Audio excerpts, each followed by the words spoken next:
नवी मुंबई महानगरपालिकेच्या शिक्षण विभागातर्फे 53व्या राज्यस्तरीय विज्ञान, गणित व पर्यावरण प्रदर्शनीच्या अंतर्गत बेलापूर क्लस्टरची क्लस्टरस्तरीय विज्ञान प्रदर्शनी सिवूड्स येथील महापालिकेच्या शाळा क्रमांक 93 मध्ये अत्यंत यशस्वीरित्या पार पडली।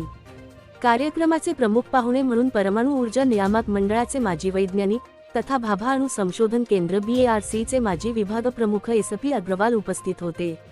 त्यांनी मुलांनी तयार केलेल्या सर्व मॉडेल्सचे बारकाईने अवलोकन केले आणि त्यांचे मूल्यमापनही केले। मुलांच्या वैज्ञानिक दृष्टिकोनाबद्दल आणि सर्जनशीलतेबद्दल त्यांनी मुक्तकंठाने कौतुक केले। All the young students, they must be encouraged to go ahead with this type of project. It increases their creativity, and they must think always why this has happened, what happened, and how it happened. They must be very much creative, and they can create very many good things. This is mainly green farming and environment protection. These are projects they should use that. खरं सांगायचं तर वर्षभरातून या पद्धतीने जेव्हा राज्यस्तरावरचं विज्ञान प्रदर्शन आयोजित केलं जातं, पण त्याची पूर्वकल्पना म्हणून किंवा पूर्व तयारी म्हणून आपण शाळा स्तरावर, त्यानंतर म्हणजे सुरुवातीला वर्ग स्तरावर, त्यानंतर शाळा स्तरावर आणि आपल्या केंद्र स्तरावर अशा पद्धतीने आपण विज्ञान प्रदर्शन आयोजित करतोय दरवर्षी। या वर्षी सुद्धा आपण हे 53वे विज्ञान प्रदर्शनाची पूर्वतयारी म्हणून बेलापूर केंद्राच्या केंद्र ठिकाणी म्हणजे केंद्रस्थानी अर्थात शाळा क्रमांक 93 इथे हे आयोजित केलेलं आहे। आणि तसं पाहिलं तर या परिसरामध्ये किंवा ह्या विभागामध्ये जवळजवळ 66 शाळा आहेत आणि या 66 शाळांमधून म्हणजे बेलापूर केंद्रामध्ये 66 शाळा आहेत आणि या 66 शाळांमधून त्यांची आपण एंट्री घेतली आणि त्या एंट्री निहाय वेगवेगळ्या विभागामध्ये आपण म्हणजे वेगवेगळ्या पद्धतीने आपण हे प्रदर्शन आज इथे आयोजित केलेलं आहे।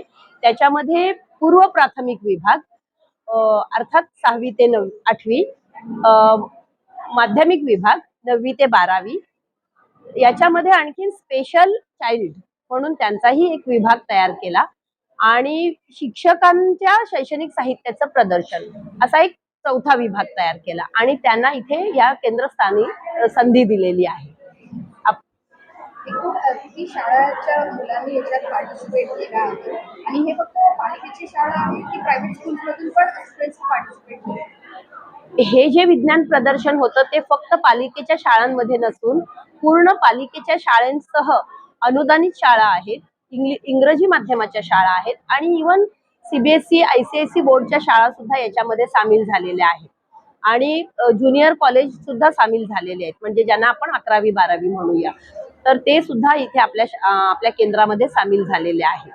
आणि प्राथमिक विभागाच्या जवळजवळ 17 शाळांनी भाग घेतलेला आहे, माध्यमिक विभागाच्या 11 शाळांनी भाग घेतलेला आहे, 10 शिक्षकांनी भाग घेतलेला आहे आणि स्पेशल स्टुडंट जे म्हणतो आपण किंवा दिव्यांग विद्यार्थी जे आहेत ते 5 शाळांकडून इथे आलेले आहेत आणि त्यांनी सहभाग नोंदवलेला आहे आणि अतिशय खेळीमेळीने असं हे एकत्रित असं विज्ञान प्रदर्शन सुरू आहे आणि नक्कीच याचा फायदा आता पुढे विद्यार्थ्यांना होणार आहे।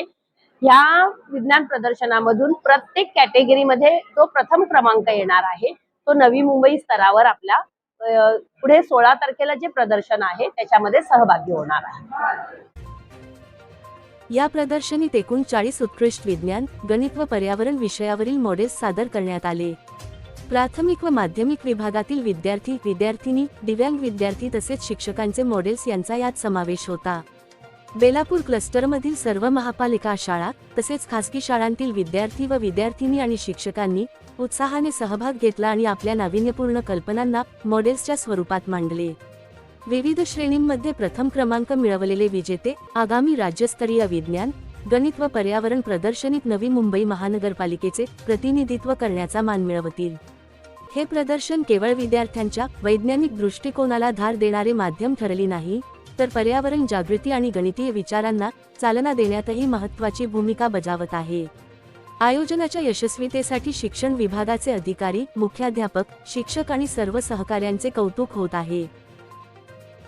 व्हिडिओ जर्नालिस्ट अथर्व सोबत सुदीप गोलप यांचा रिपोर्ट, पालिका प्रशासन, नवी मुंबई.